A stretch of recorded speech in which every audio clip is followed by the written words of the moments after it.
Hey, this is Coach Zach of Baseball Stars. In this video, we're going to talk about the two steps of your throwing motion. First step is your stride. Second is your throw. So if we start from the beginning, just break this down real simple. Starting from like a pitching position right here, closed is when you're sideways. So same thing if you're fielding. When you field a ground ball, you turn sideways. That's called closed. When you start to rotate, that's called open. So when we close off our front side, we want to make sure that we're closing off our front shoulder, our hip, our knee, and our foot.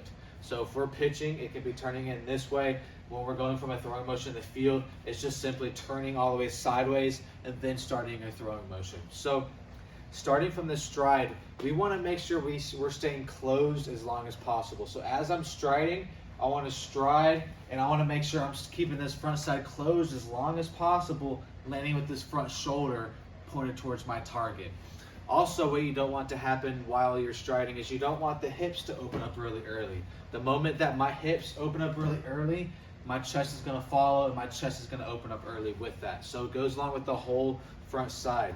We want the front foot to be the first thing that opens right before your front foot hits the ground. So as I'm striding, I want to stay closed with my front side, and I want my foot to turn right before I land, and then my shoulder stays closed. My shoulders aren't moving, they're staying closed as long as you can.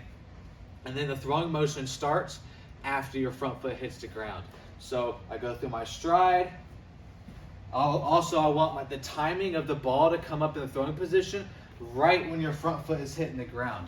If I'm up in the throwing position way before my front foot hits the ground, I'm going to open up my front side, and then we're going to be combining the two steps, your stride and your throw. We don't want that to happen. And I see that a lot with younger kids where you're kind of eager to throw and you want to kind of hurry up and get that ball up here, but then you're losing all sorts of power and separation that way. So if we start from front foot right here, our throwing motion starts after this front foot stabilizes. So when we land, I want to stop this front foot as hard as I can. Don't let it move.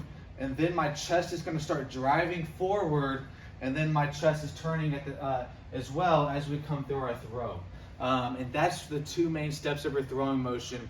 If you can simply try to break those apart and learn to separate your stride from your throw, then you're going to get a lot more power into your throwing motion, creating separation between your legs and your upper body.